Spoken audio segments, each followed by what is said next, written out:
Good evening, ladies and gentlemen. It is incredible to see so many people turn up on a really cold night in January, but I think that is because we've got one of the preeminent speakers of my programme. Professor Ian Sinha is a respiratory consultant at Alderhay Children's Hospital, and he's the lead there of clinical effectiveness and outcomes, which is a bit boring, isn't it?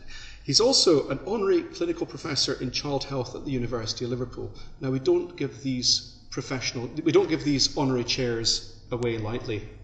So, they're only given to clinical academics that have shown excellence in attracting grant awards and the mentorship of trainees in their academic progress. And Ian Sinha has been elected a professor at the University of Liverpool on the basis of his academic achievements while being a full-time NHS consultant.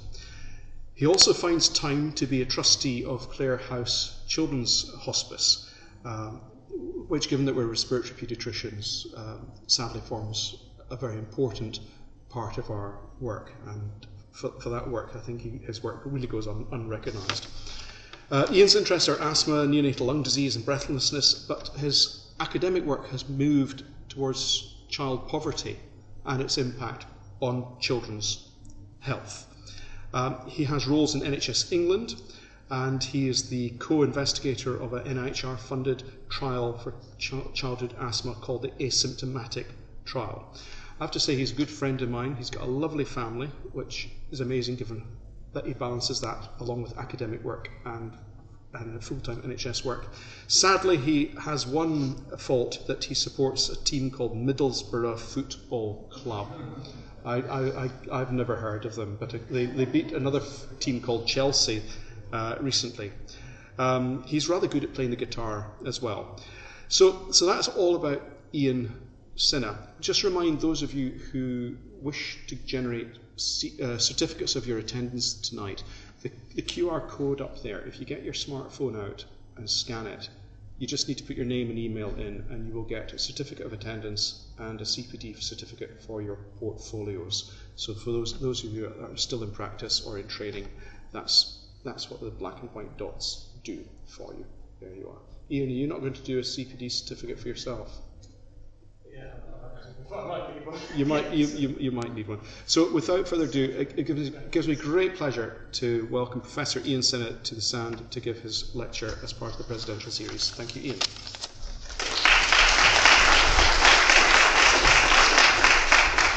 Thank you very much, Callum, and congratulations on being the president of this fantastic medical institution, which it's fascinating to hear the history and see what you have here, and thank you for the really kind invitation to come and speak with you this evening. I know that there was a musician here a few weeks ago, and when Callum asked me to speak, I was kind of hoping he was going to ask me to speak on the basis of my karaoke prowess, but this is the next best thing, and thank you all so much for coming along this evening as well. My remit was to talk about poverty in the UK, its impact on child health. It's lovely to see many familiar faces, including people that I worked for when I was a junior doctor, including Dr. Manning here, who was at Arrow Park. And it's been very obvious to many people working in paediatrics over the years that what we're really seeing is the manifestations of poverty. So I think this is a really important thing to focus on, and thank you.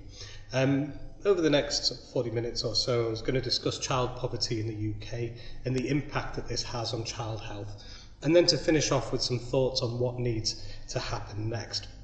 I see some of my colleagues from the International Child Health Group at Alderhay. You are doing some fantastic stuff abroad, as you, Callum, but this talk is really focused on the UK itself. I've got a lot of people to thank. I won't go through everyone by name here, but I work with some amazing people, and we have a fantastic cohort of young researchers coming through, so times are bright.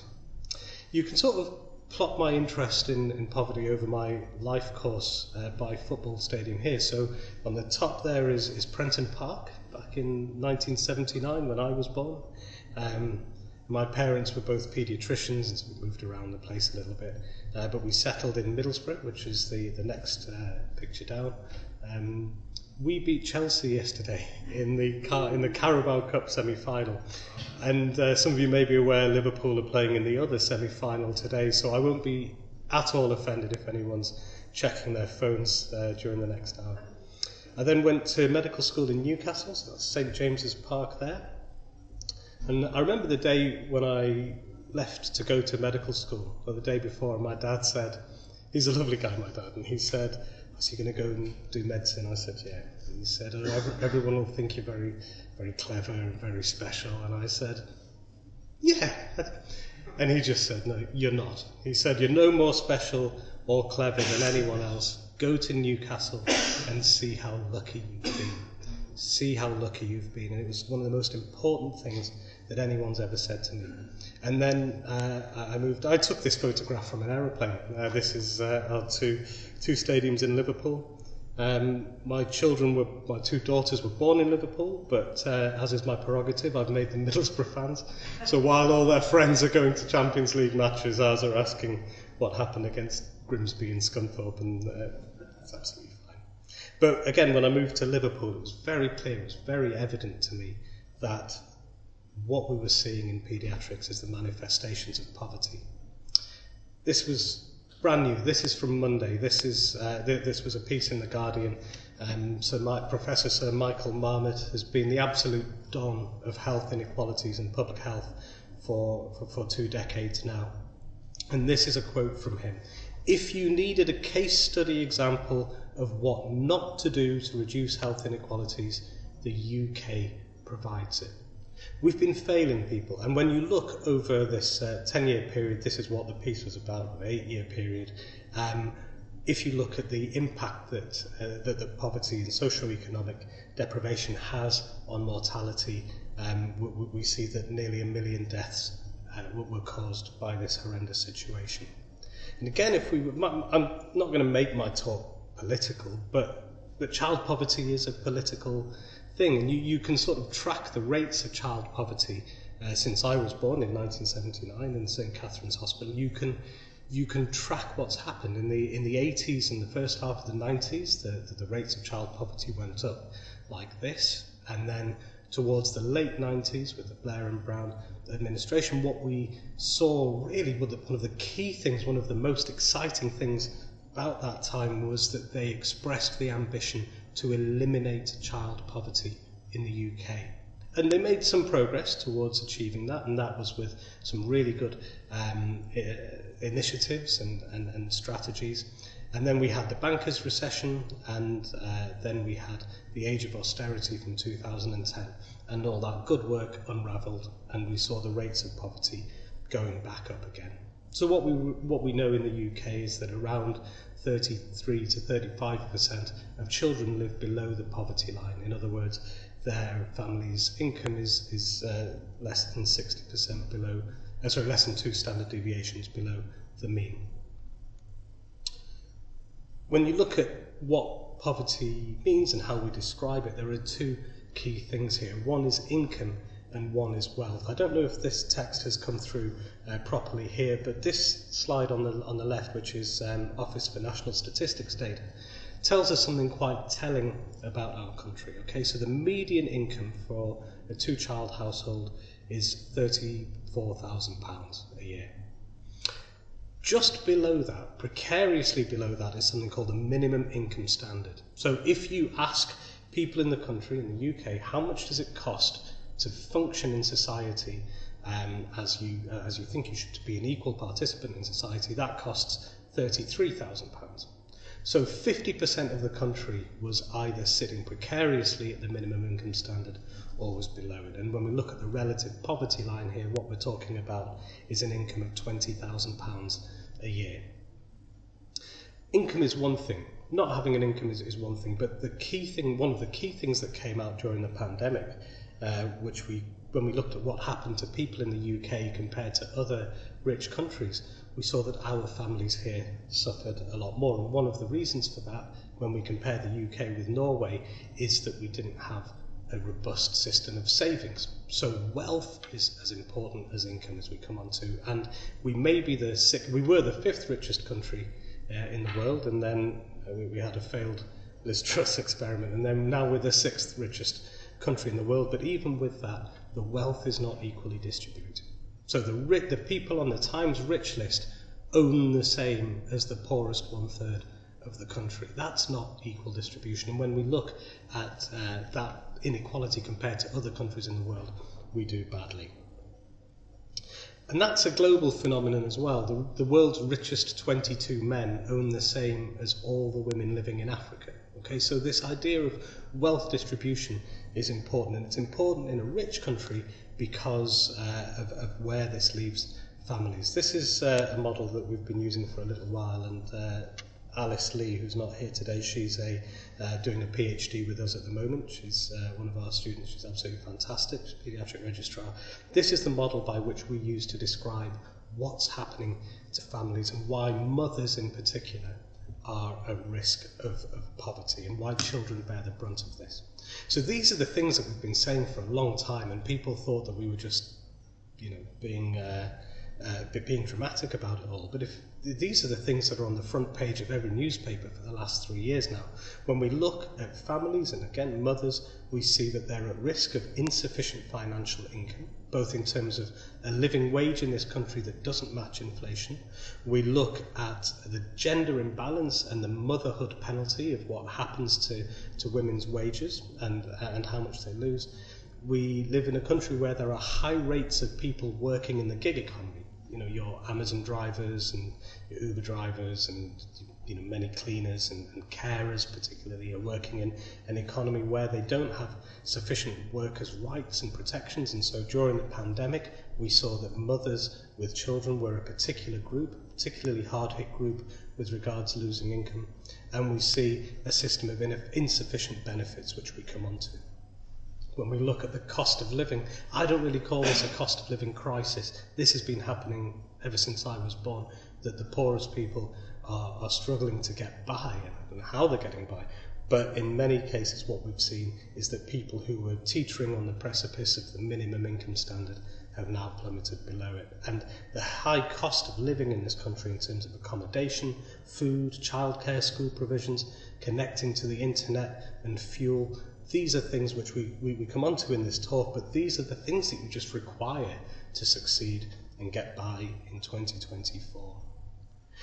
We often forget about what that means in material terms for children. And just before we go on, I just want to tell you a story which every time I think about this sends shivers down my spine. We do some work with a group in Newcastle called Children North East, and they told me about a girl in Newcastle who's a bright kid, wants to do well at school, but the only way she can access the internet to do her homework is to travel the buses at night time around Newcastle. I mean, you can't even imagine how dangerous that is for a young girl.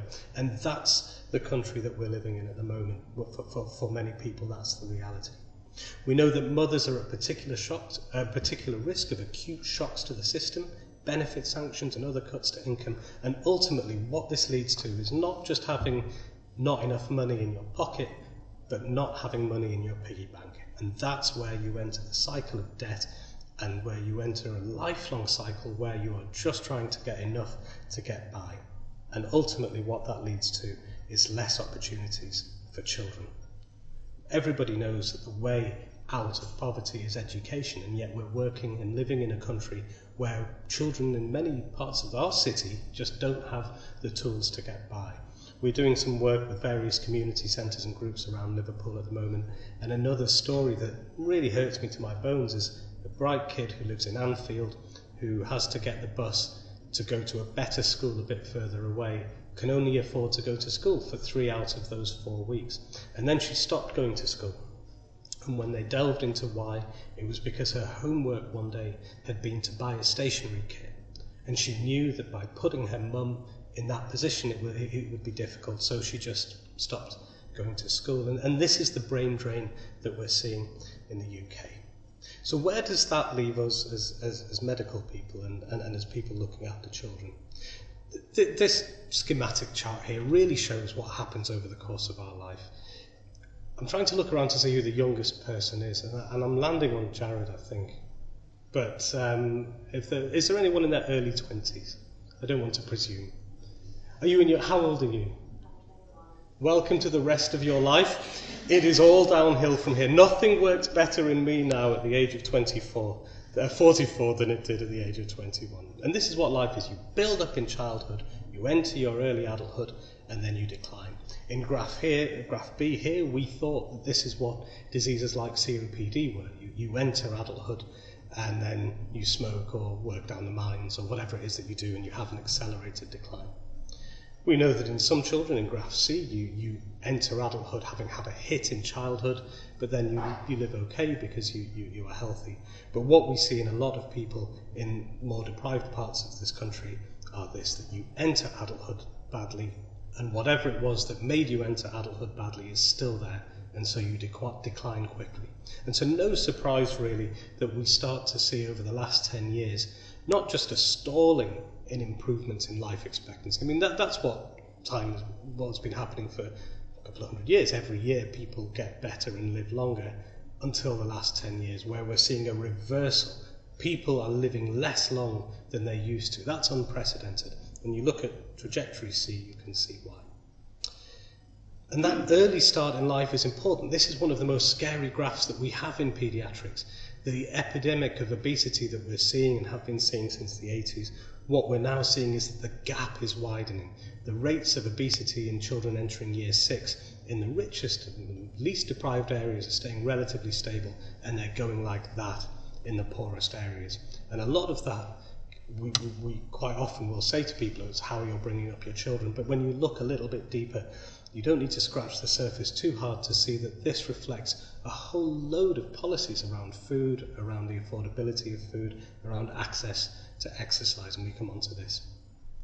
So what are some of the impacts of this on child health? So if we look at chronic illness, we see that being from a deprived background as a child increases your risk of developing a chronic illness by around 70%. And when we look, this is a new paper on that side, this is from Welsh data.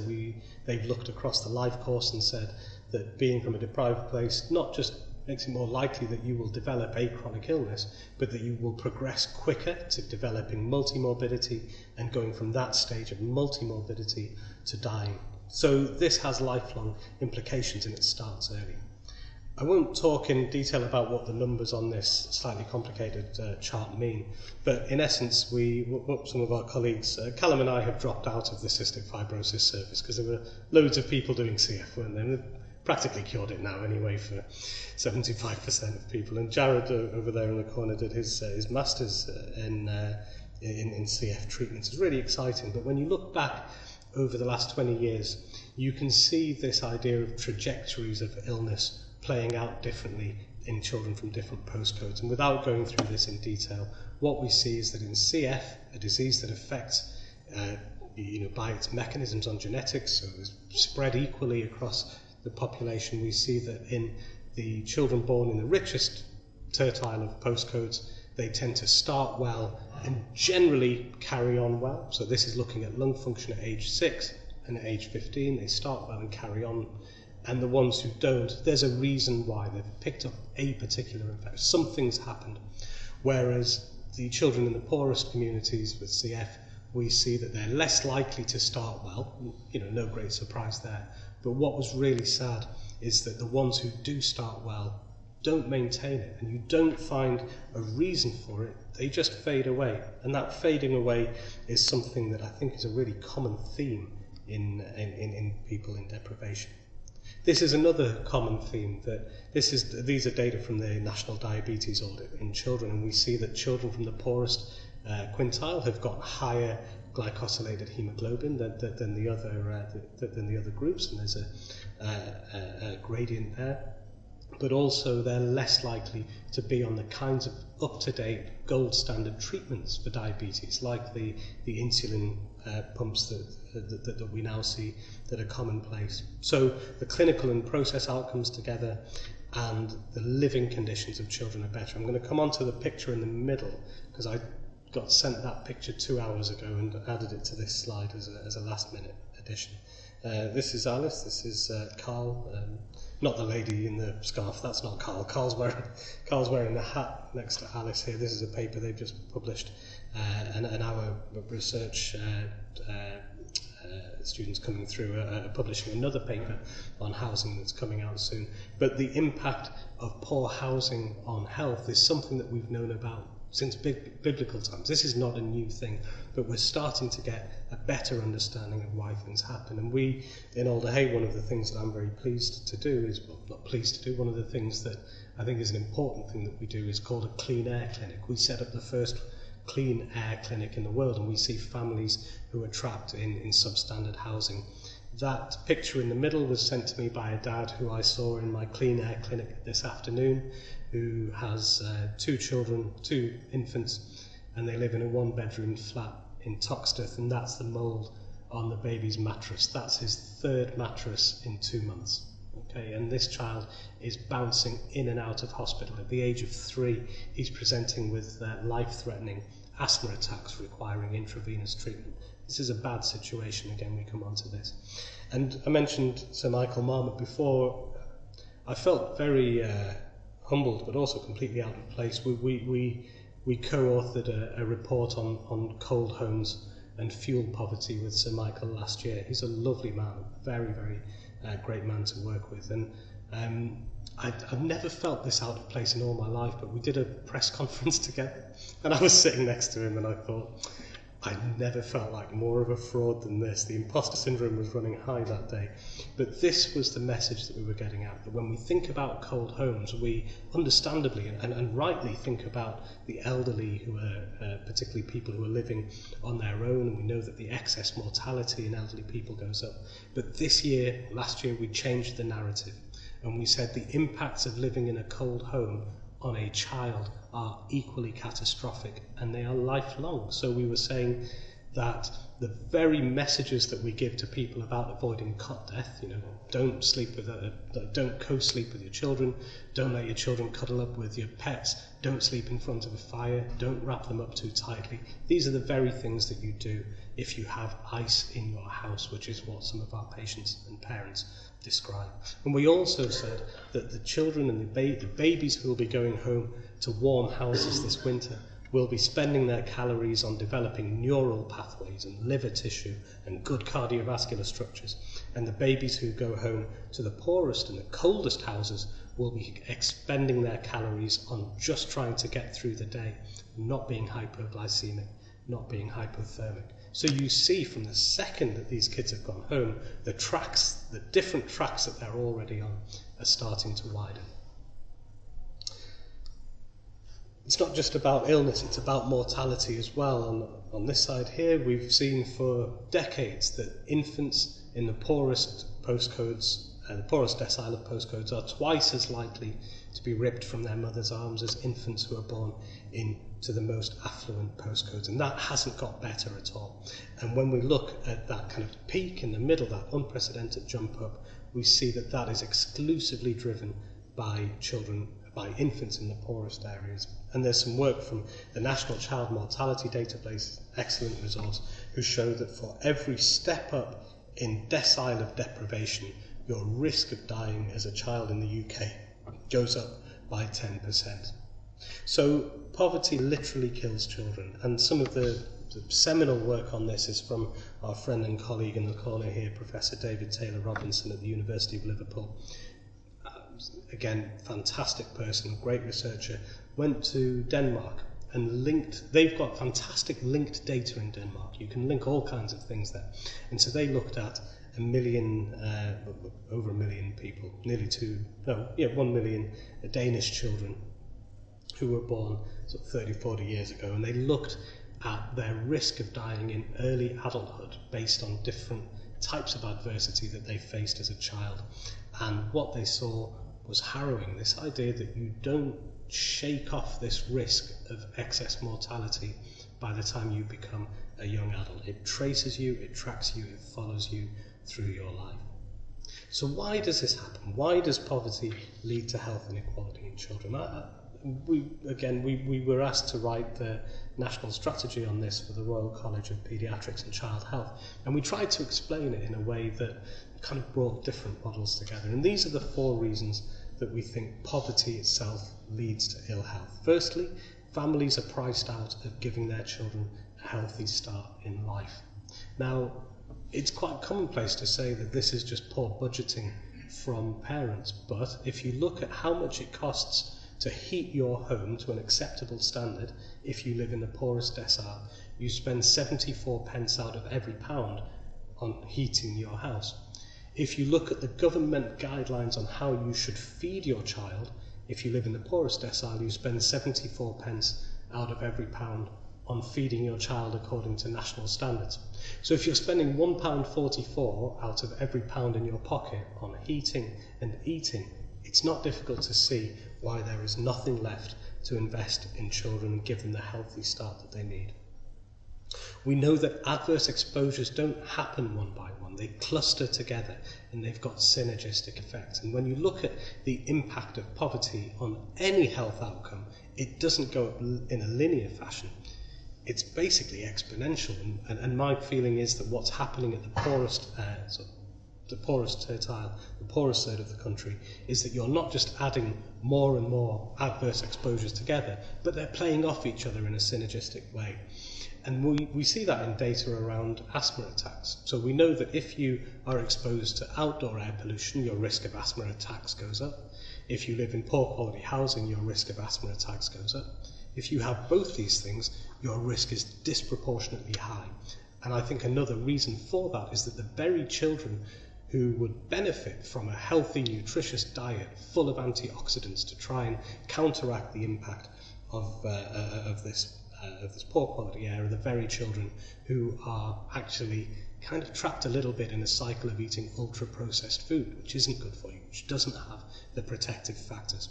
So we see that these things cluster together. We know that there's an inverse care law in health. The people that are most likely to suffer an adverse outcome are the people least likely to be able to access the intervention to prevent that happening.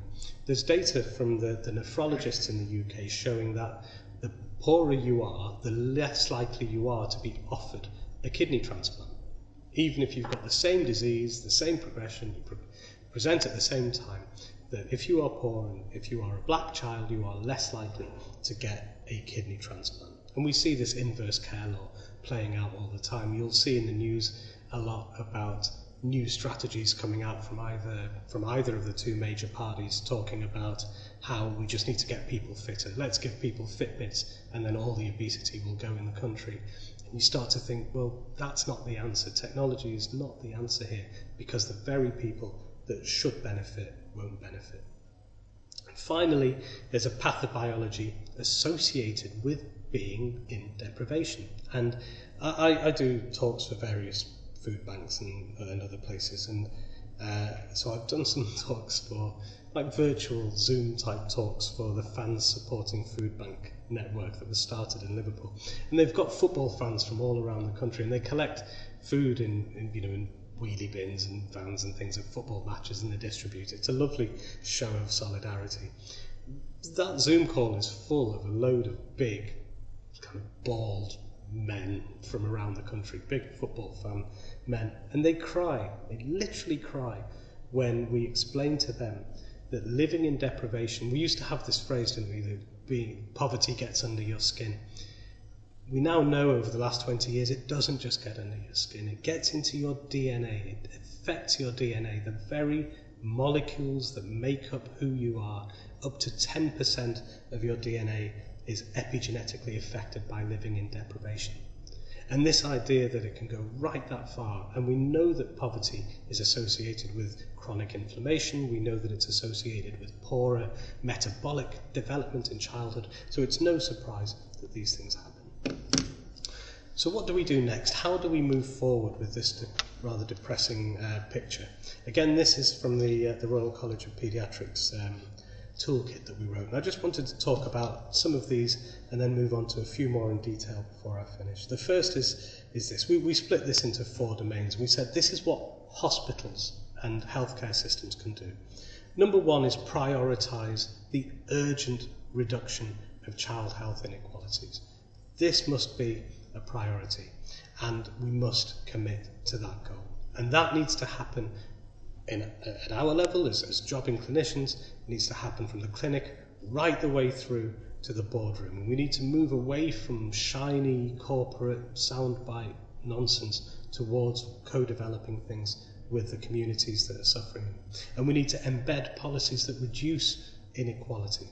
In order to do this, we need to be better with data. We in the health service are less good with data than other types of industries are, and we saw during the pandemic that having access to data is really important. And this means big data. It means data sets with billions of points of data in, so that we can start to understand what's going on, we can start to evaluate what's going on. But it also means that knowledge that our communities have that's with them generationally that we don't have, and we need to start tapping in to that.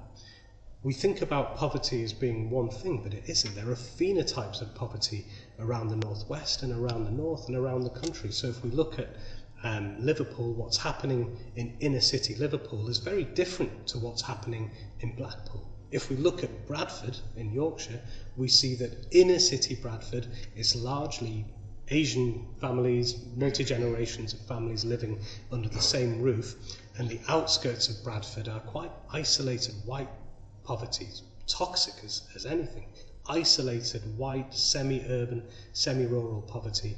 And as well as the health inequalities we see there, what we see is that those white kids do a lot worse at school. The inner city kids actually do okay. There are generational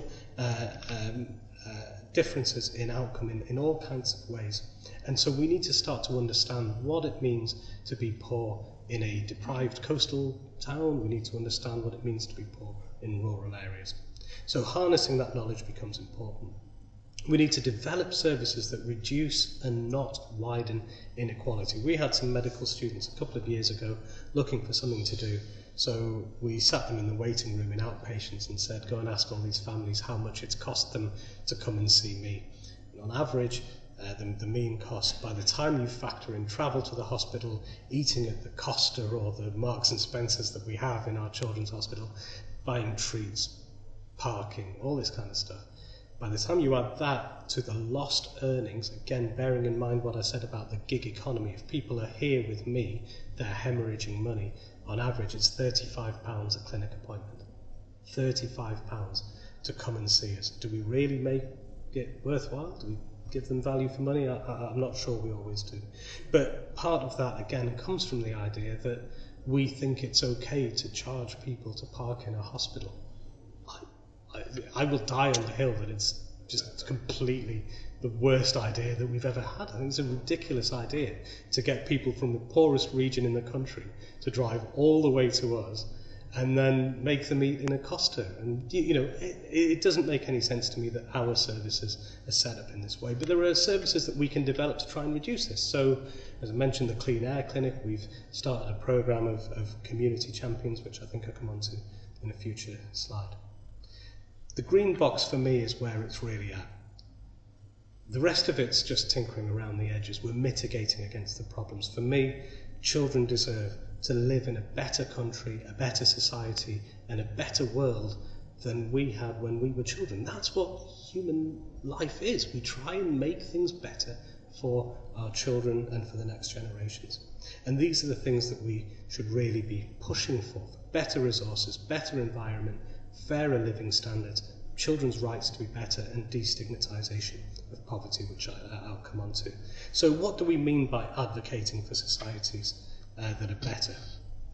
Personally, I don't think we're vocal enough about these things. So there are governmental drivers, governmental and corporate vectors of disease that just carry on. When we look at the impact of that austerity period on mortality, that this estimate from the UK suggests that there were 60,000 deaths in 1 year in 2013, I think, that could be attributed to cuts in austerity. And in the first year of the COVID pandemic, there were 70,000 deaths. We're talking nearly pandemic levels of mortality from poverty. That just snuck underneath the radar. We didn't have as much outrage about that as we should have. But again, from David Taylor Robinson's work on the right, we see that austerity doesn't hit everybody equally. Cuts per head in that period of austerity were far higher in places where people were already dying earlier, where there were already higher rates of premature mortality, largely urban areas, largely in the north, like Manchester, Liverpool, Blackpool. The inverse care law playing out right in front of our eyes. There are fatal consequences of putting vulnerable children in the face of adverse exposures. These two beautiful children are now dead, and they're dead because we have a failure of systems that protect children from environmental threats. This little girl, Ella Kissy Deborah, died in London about 13 years ago, and her mum, fantastic woman, has been campaigning for clean air ever since. I see her fairly frequently at meetings and things, and that's how she's getting through her life, having lost her little girl, who she had to fight for somebody to say, I think the air pollution in the North Circular in London contributed to this child's asthma. I was asked to do an expert medical report for the coroner when this case came up a few years ago, and I said, yeah, cool. I said, I can write about this. And it was only then that I realised I was being commissioned by the government to write the report on their behalf. I went, okay, I can. And I wrote a factual report. I wrote a factual report about what it was. There was no doubt when you read the post-mortem reports of this child that air pollution had destroyed, not damaged, not impaired, not made things a bit inflamed, had destroyed her airway. The thing that was in her body to protect her from the outside world was destroyed by the air pollution that she breathed. And on that side, this lovely, beautiful little boy, Awab Ishaq, died in mouldy housing in Rochdale a few years ago. And I've been working over the last few months with the Department of Levelling Up, with Michael Gove's team, to try and rewrite legislation about social housing, because this story of they did nothing is what I hear every time I do a clean air clinic. They did nothing. The family got blamed. This family were told that the ritual bathing that they were doing in the home was leading to the humidity and the mould. Do you know what that meant? They were having a shower every couple of days. That's ritual bathing, apparently. So the way that we start to address this is to acknowledge that our failures lead to the deaths of children. How has this happened? It's happened because of decades of stigmatisation. This is Imogen Tyler, who's a professor of sociology in Lancaster. Fantastic, absolutely great person. I love speaking to Imogen. And this is her book, Stigma is the Machinery of Inequality. And I think this is what we need to, this is the key line, the key ethos that we need to take. And stigma is all around us, and it's all around us in the NHS. We are quick as a flash. We're in a position where we start to criticise people. We criticise them for everything. We criticise mothers for having their hair done.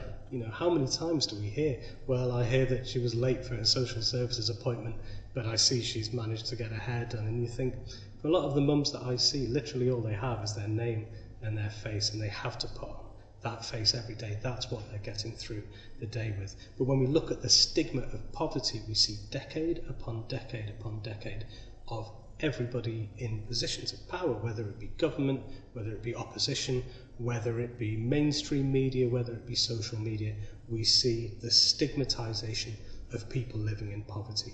And this is where, as I move towards the end of my talk, I think we need to move. It's not about tinkering about the edges, it's about reframing our thinking as a country, as the developed world, and as a global economy. We need to reframe what we mean and how we perceive people in poverty. We know, don't we, from our clinics, that the single mums that we get in clinic from Liverpool are the most resourceful, resilient, tough people. They are absolute, they would die for their kids. And yet we veer towards blaming them for the situation that we're in. As a society, that's what happens. So, in essence, in order to move towards better benefits, better living costs, better jobs that I mentioned before, we need to stop thinking that child poverty is an inevitable thing. Because it isn't. It's not a natural thing. There's nothing natural about children living in poor circumstances. It's not a direct result of the economy. It's not a fault of families. It is quite simply a man-made, artificial, societal problem. It's the result of choices that we make as a country to not prioritise child poverty despite its fatal complications and its fatal sequelae. Mahatma Gandhi used to describe poverty as the worst form of violence, and I totally get what he means by that. This is structural violence. There's some fantastic graffiti in Manchester that said health inequalities are state-sanctioned murder. Wow, state-sanctioned murder. And a lot of people don't like that.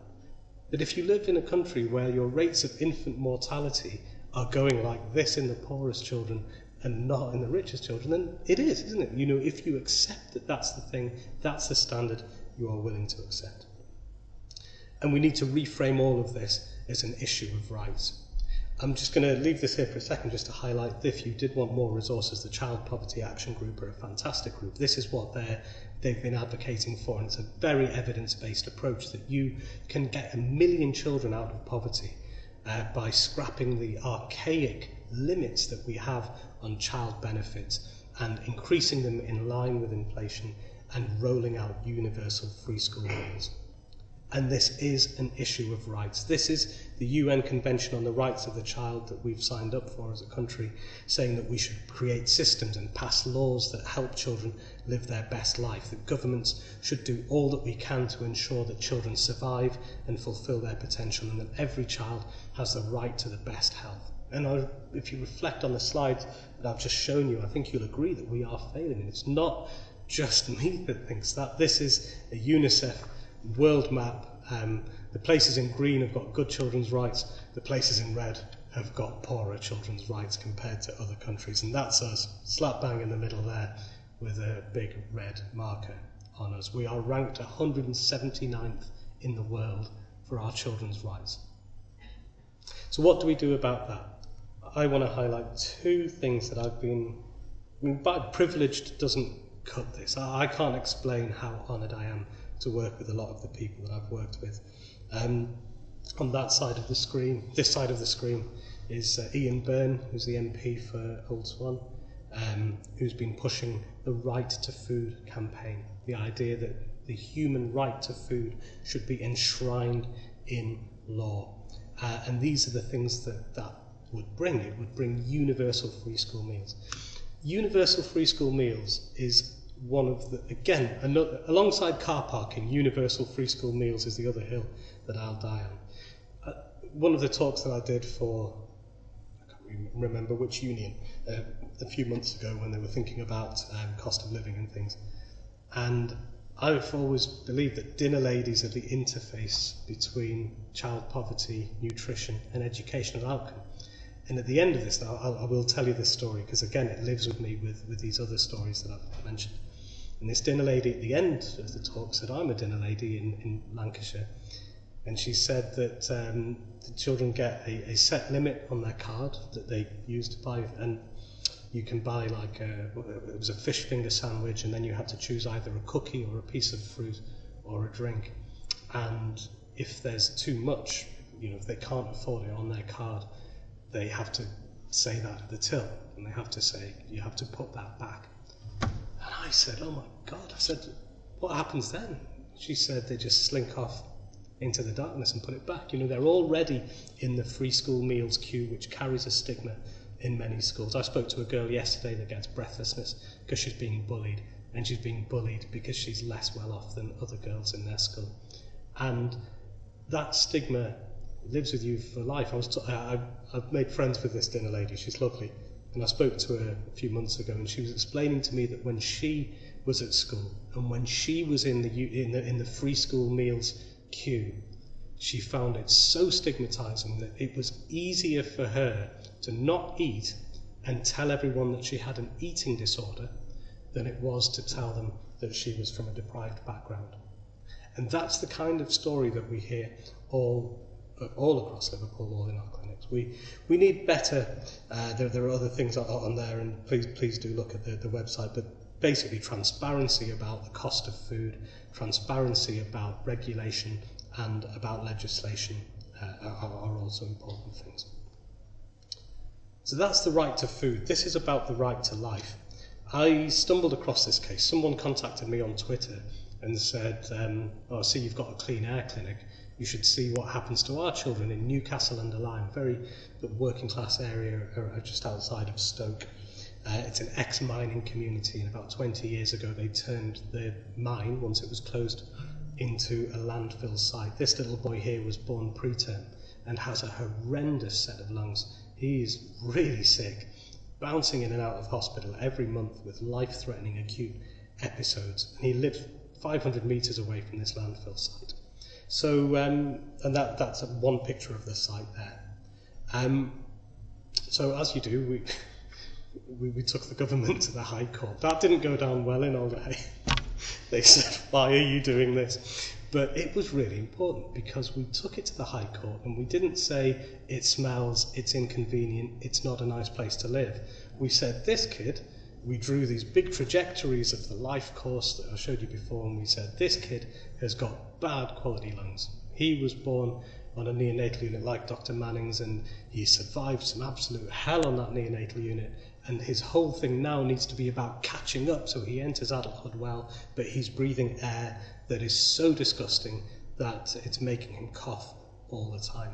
It wasn't fun being in the High Court as a medical expert, I can tell you that, but it was important, and we won the case. We won the case and said that this landfill site will reduce his life expectancy, therefore it is a threat to his life. And we were all really elated. And then 2 months later, the government and the Environment Agency appealed it, and they didn't appeal on the basis of what we said. They held their hands up and said, well, yeah, we're not disputing that it is a threat to the existence of this boy and the threat to his life. What they disputed was that a High Court judge was the wrong person to say this. I mean, this is the structure that children are fighting against. And this is my last slide, just before my summary. I mentioned Middlesbrough before. When you beat Chelsea, you start to reflect on your hometown with some pride. This is the Transporter Bridge in Middlesbrough. And this is what Gladstone said when Middlesbrough was kind of rural area, and then they discovered iron in the Cleveland Hills. And this is what he said. He said, it's a remarkable place. It's the youngest child of England's enterprise. It's an infant Hercules of a town. And this is the basis of one of our best chants at Middlesbrough. We sing about the infant Hercules. The infant Hercules town, where 50 to 60% of infants born this winter will go to freezing cold houses. The infant Hercules town, where the gap between the richest and the poorest children in terms of education, in terms of health, in terms of safety, in terms of crime, in terms of absolutely everything, is getting wider and wider and wider. The local government there is an absolute shambles. It's run like a cabal. The levels of what we hear every day about things being sold off are disgraceful. And I took my children up to Middlesbrough a couple of years ago, and we did two things that resonated.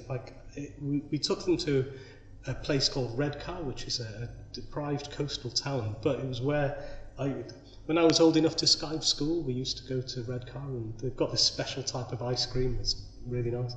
And we took them to Redcar, but we knew even when we were skiving school in the 90s that that's where drug addicts from Teesside would gravitate, just towards the end of their life, like an animal in the jungle would gravitate there to die. That's what happened, that's where you end your life, and nothing had changed.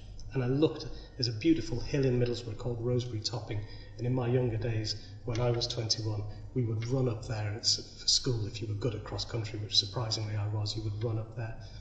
And the view is beautiful on one side, and on the other side you just see deprivation upon deprivation upon deprivation. And it struck me that the reason that nothing had changed was because of the stigma of Teesside. Places have stigmas and they prevent progress. So to sum that up, for me, without being political, I have a blanket policy where I dislike most politicians, whatever. Child poverty is a political choice. It is a choice that you make when you don't address it. It's not a choice that leads to inconvenience, it's a choice that leads to death. And we can mitigate against the effects of child poverty, but ultimately we need to end it. And the way that we end child poverty is that we should view it as an infringement of human rights of children. And I'll leave it there. Thank you very much.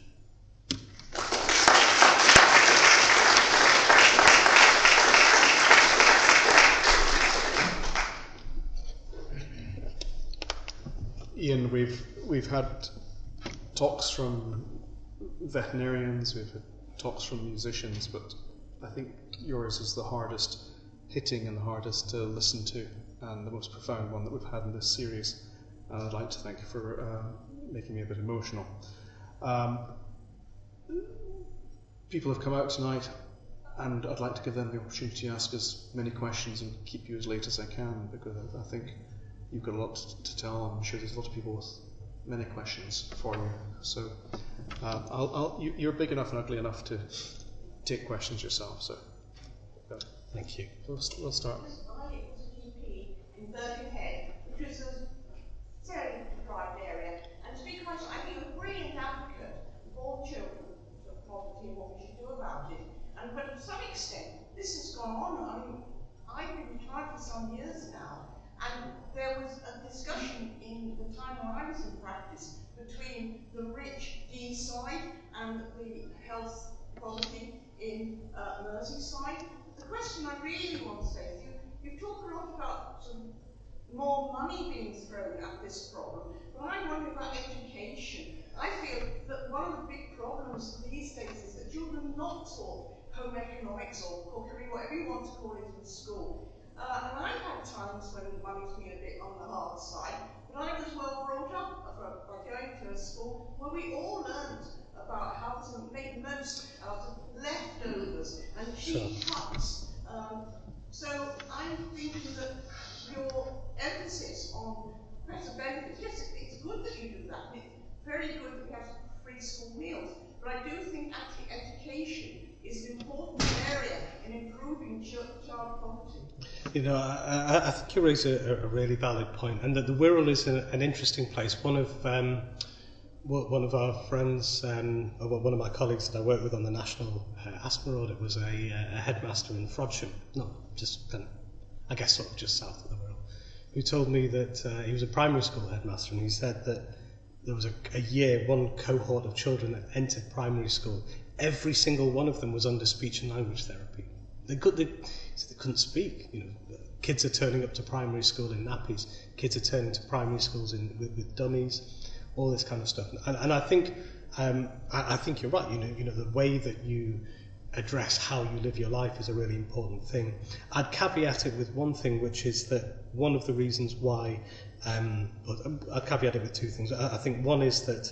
A fantastic book that I've read, which isn't about UK poverty, it's about global poverty and about poverty in Africa and Asia and other places, is that the economics of living with poverty are very different. They're a million miles away from what my kids will have to go through, and that whole kind of concept of how you use your leftovers. For example, one of the things that commonly comes up when we do talk about this with families is that there aren't any leftovers. Mothers are already not eating so that their children can eat. So a lot of that reflects the wider societal thing. If you look at the drivers for the unaffordability of food, we know we used to have this kind of trope that went backwards and forwards about, why don't people just buy healthy food? We know that healthy food per calorie is more than twice as expensive as unhealthy food.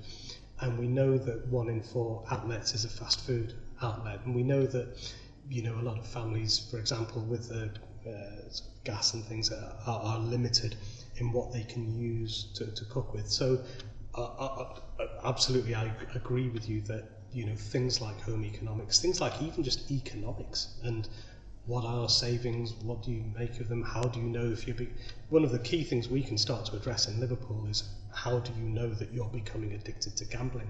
These kinds of things are not taught things. And those types of industry, the food industry, the gambling industry, these dudes have got a stranglehold over policy that they shouldn't have. And so I totally agree with you, but I do think that alongside that there is something about the societal structure that would always make it kind of more difficult, and addressing both together is the right way to do it. I think with the education as well, the other thing that is noticeable to me, having lived in those places, and I've had a comfortable life. My parents were doctors, and many of my friends didn't have that life. And the key difference that I saw in our upbringing was that no one ever told me. I lie, people did tell me, and then I decided that was not for me, but generally speaking, by the time I was in high school, nobody was telling me what I could and couldn't achieve, but they were limiting my friends. And if you put, I didn't use this analogy this time, but if you put a lid on a jar of fleas are amazing at jumping. They'll jump all over the place. If you put a lid on the jar, they'll stop jumping within a day. And when you take the lid off, they can't jump anymore. That's what happened to my friends. That's what happened to my friends who did go to the Middlesbrough game the other day.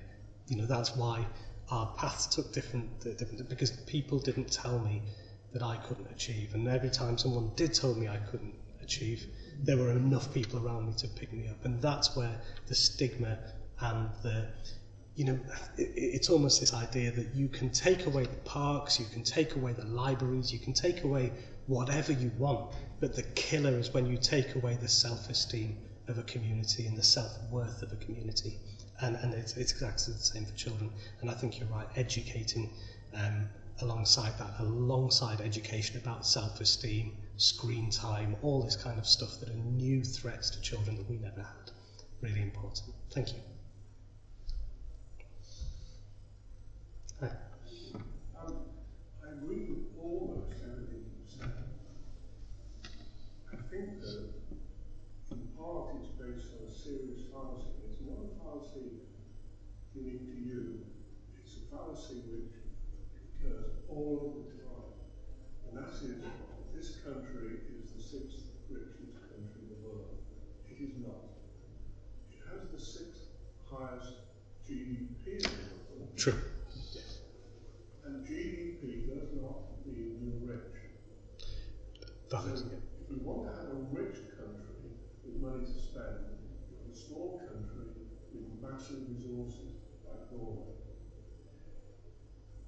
The reason I challenge you is because it leads to the thought that there's an easy solution. And I criticise it not just in your particular case, but in the case of the demands for better healthcare, more money for the health service, more money for education, better policing, better social services. It keeps on and on and on. What we have to realise is we have a national debt of £2 trillion.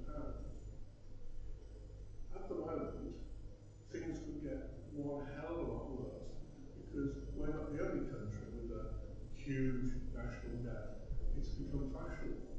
We could see a massive retrenchment, far worse than we've ever seen before.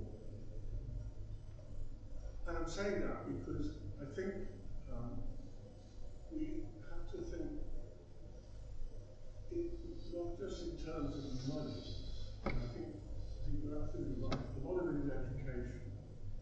And one of the things that I've learned recently, I should have known long before now, is how important it is to talk to tiny children, babies, and how much they learn at that stage. And I'm observing all classes, young women walking along, pushing the pram with a mobile phone. And I think the long-term way out of all of this is actually education. It's got to be. You can give people money, but if you don't educate them to look after themselves, look after their homes and so on, it just perpetuates. And we're in an awful situation, but it just goes from generation to generation. And I don't think just kind of handing money out is necessarily the answer. We've treated it, get to the root of it, and really educate. I think you make some really excellent points. You're quite right. GDP is not a measure of richness, it's a measure of GDP. And that kind of works globally as well. We talk about poor countries. Most of these countries are actually richer than us when it comes to natural resources. They're not poor, they're just exploited countries. So I think you're exactly, it's a very valid point that you make. And I think in terms of, I guess the other thing that I totally agree with is this idea of talking to young children. The earlier you go, the better, and that's not just a random way of thinking that the award-winning, the Nobel Prize award-winning economist Heckman has demonstrated this, that in almost everything in life, it's better to keep up than catch up, and you get your biggest bang for your buck by going early with your investment. By the time we're giving money to just because you're sitting there, by the time we're giving money to Callum, the damage is done. We won't be able to help you any more than you've already been helped. What we should be thinking about is going in really, really early with that. And so that's where I would say that the investment and the money that we get, for me, as someone, I said at the start I was going to keep it reasonably apolitical. My view is that as a race, we can only keep 4 or 5 concepts in our heads. I have about 2 or 3 things in my head most of the time, and by far and away the prevailing thought in my head. And I get criticised for saying this. I get criticised by paediatricians for saying this as well. But in my mind, children are the most important thing in the world. But nothing comes close. For me, the world should be about making things better for children, and everything that goes with that is good for everybody. And so, for me, when I look at the difficulties we have with that debt, some of it could have been avoided by better investment in children. The brain drain that I talked about is very real. We hear throwaway phrases like Northern Powerhouse and levelling up and stuff like this. Let's be honest, the levelling up that's happening in the Northern Powerhouse that we have in Liverpool is going to sleep on a broken mattress tonight in a room with 3 other children, having not necessarily eaten, and will fall asleep tomorrow in maths class. That's not the generation of engineers that's going to pull us out of this. So investment early is important for me, and I think you're quite right that it's not just about throwing money at the problem, it's about targeting that money in the right way and building up a generation of people that can pull us out of those problems. Again, I do agree, and it's similar to the point made here, that education about school readiness, education about what you can do to make things better for your children is really important, and a lot of families either don't access that or can't do it, whichever. But I think it's a valid point that you make. We're not a rich country, we are a country in debt. Money, people talk a lot about there being, that there isn't a money tree, and I agree there isn't a money tree, but that graph I showed you about wealth, we know that if the median wealth in the UK is about £8,000 in the poorest decile, and that's not savings or ISAs, that's money that's things that people own.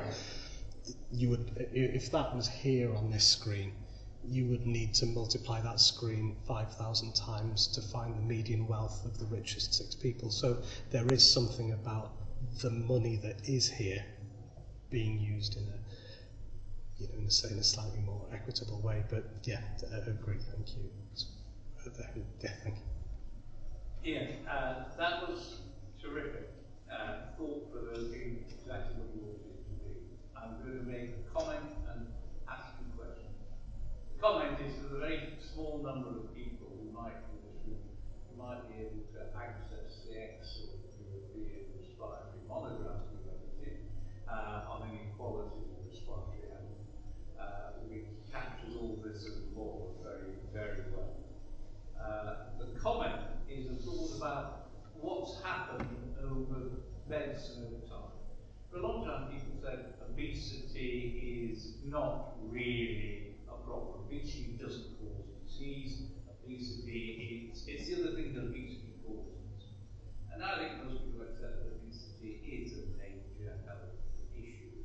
And I wonder if poverty, child poverty, shouldn't be viewed in the same way. And I'd be interested in your thoughts about that. And the second comment is really about that short period of encouragement when child poverty fell. Do we have any idea if that fall or that magnitude of child poverty translated, at least in the short term, into any improved outcomes for children? So the first thing I would say was if I'd known you were coming today, I would have put a picture of that monograph up. So just to fill everyone else, and we worked together on a European Respiratory Society monograph where we had chapters from leading people around the world about inequalities in respiratory health. And respiratory health is really important. When you look at inequalities in general, the respiratory system is particularly vulnerable, and a lot of what we see as a result of that is simply just the manifestations of poverty. And that wasn't just looking at child health respiratory inequalities. We had an absolutely fantastic chapter about occupational lung disease and the number of people that died from occupational lung diseases. Really grateful for the opportunity to have worked on that with you, and thank you for your guidance through that. Your second question is excellent, and that is going to be a research project that one of you guys is going to pick up. It's a really excellent point. Did that lead to a sustained improvement either in health or educational outcome and income? I think that's a really excellent question. And the first point that you made, should we see child poverty as a disease in the way that obesity is seen as a disease? In my mind, yes. And I get, I think the public health guys would disagree with me on this. They say that, and I totally understand the point. They say that it's wrong to take a social construct and medicalise it. It kind of, moves things away from the discussions that need to have. And I do totally agree with that. The difficulty we have, and I'm sure you will have seen it in adult respiratory clinics as well, is that increasingly the symptoms that we see, you will see a lot of cough and a lot of wheeze in your clinics, just the manifestations of rubbish lungs from eating rubbish food, breathing rubbish air, and being grown in a suboptimal uterus. All of these things are simply the manifestations of poverty. So yeah, I think you're right. I think when we look at things like the number of people who died as a consequence of austerity, as I say, there were 60,000 people whose deaths were attributed to that in 2013, attributed to austerity, and there were, sorry to point to you while I'm talking about COVID, but there are 70,000 people who died in the first year of the COVID pandemic, and yet one of those things is seen as an acute thing, and rightly so. We had to follow the excellent advice from Callum and the other scientists who led our country through that. But the other stuff is just accepted. It's just accepted as that this is what happens. And for me, that's what needs to change, whether it be about classifying this as a disease, or whether it be about just reframing how we see children that are coming through our doors and we're just seeing the manifestations of poverty. In our respiratory clinics, we see children who are manifesting their poverty then, and in your respiratory clinics you will have seen people where all you were really seeing was patching up things that went wrong 40, 50, 60 years earlier, and I think we just need to think more creatively and more deeply about that. Thank you. I'm sure there's a few more questions, but we need to keep our questions and answers a little short. Noted. I think the lady in the middle. I just wanted to sort of draw a parallel between the improvements in health achieved, shall we say, in Liverpool in the 1800s was much more to do with public health, housing, and issues that were not primarily medical. And it just seems to me that is the parallel with what we're speaking about. You said you weren't political, but actually the answer is political. The answer is entirely political. It is about equalities and about housing and those kind of things. And it's how we get from where we are now to somewhere better. Again, it's very much public health. You are entirely right. And a lot of what we see and do in clinic is just see overweight children from Bootle with a runny nose. Again, if you go back to the neonatal period, we spend thousands and thousands of pounds per baby keeping them alive, getting through very difficult situations, and then send them to houses with rats in. It doesn't make any sense. You're entirely right. The public health approach to this is where it needs to be. No point getting people better to send them back to the very situation that made them sick in the first place. You're quite right. Thank you. I think one of the things that really stands out for me on this is the stigma. I don't recall any time in my career being taught how to wasn't really given an insight into what that truly transpires as. And I think that is within our power in all of our professional roles that we do, is to understand that it is, again, a public health issue. We talk about heating a house or cooking a meal out of leftovers and vegetables. It's inequitable because what we pay for gas and electric is exactly what the people in poverty pay for gas and electric, despite the fact that they're living in single glazed houses with drafts going through everywhere, with no carpets, with no blankets, mattress on the floor. And in fact, they don't just pay the same, they pay more because they're getting enforced into prepaid meters, which actually cost more per unit. So I just think it's about how we become aware of those things, because it's not so.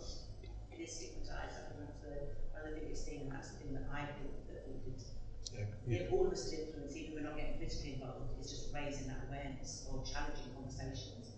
Like, for example, oh, they've got a smartphone. Well, too bad they've got a smartphone, because they've got a smartphone, they can't actually access their bank account often. They can't access the benefits, they can't get emails about the child's support systems that are available to them. They've got to have a smartphone or something to access the internet.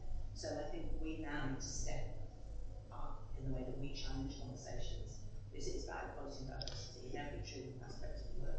No, I couldn't agree more. Stigma is the machinery of inequality. You're quite right. I think so. Dr. Evans raised a hand. Yes, Dr. Evans. A slightly frivolous comment, but you must have a great sense of frustration, and we need to mitigate against traffic. We need a rights-based approach to this. I think ITV 5 national series of the persistence. Wow, yes. Do you know, I'm so glad you raised that. And I mean, I watched the Post Office drama with my wife, and she was in tears. She was so...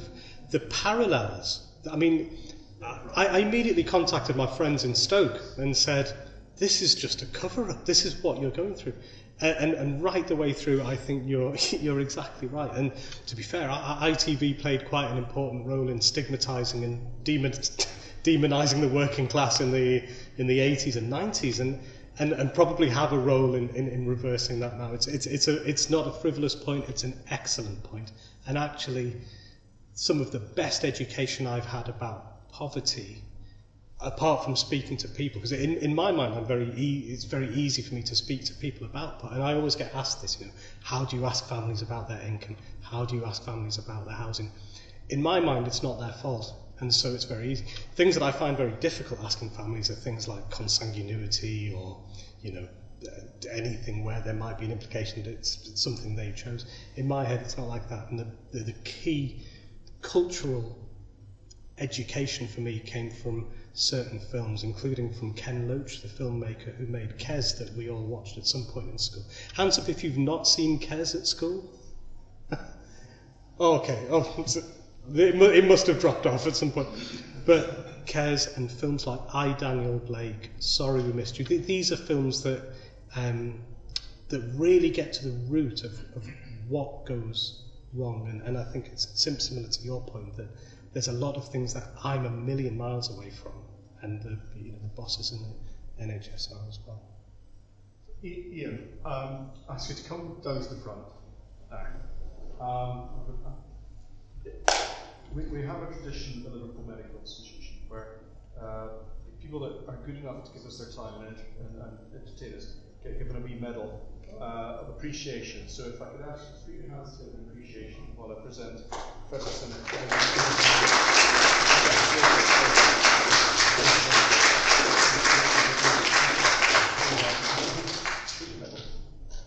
Social media.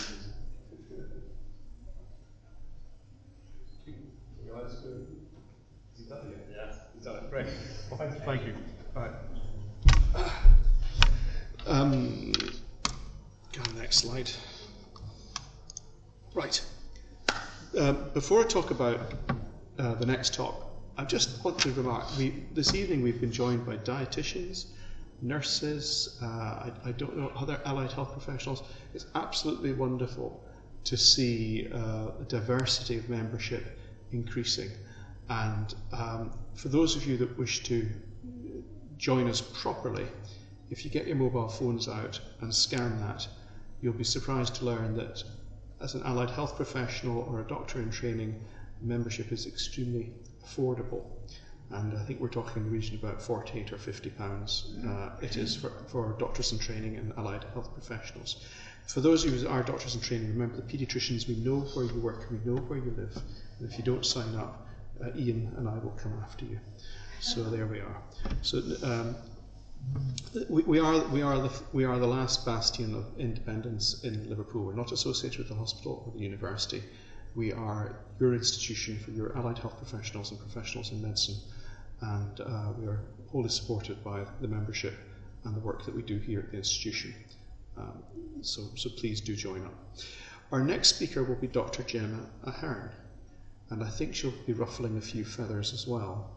She is going to be talking about the contested perceptions of vulnerability, sex workers and stigma, and I'm sure it is going to be an interesting talk. That's this evening's business concluded. If any of you want to ask myself or Ian any other questions, we'll be around for a few minutes afterwards. Ian's always happy to talk one-on-one. But that's it for this evening, and I look forward to seeing as many of you as possible on Thursday the 18th of January. Thank you very much.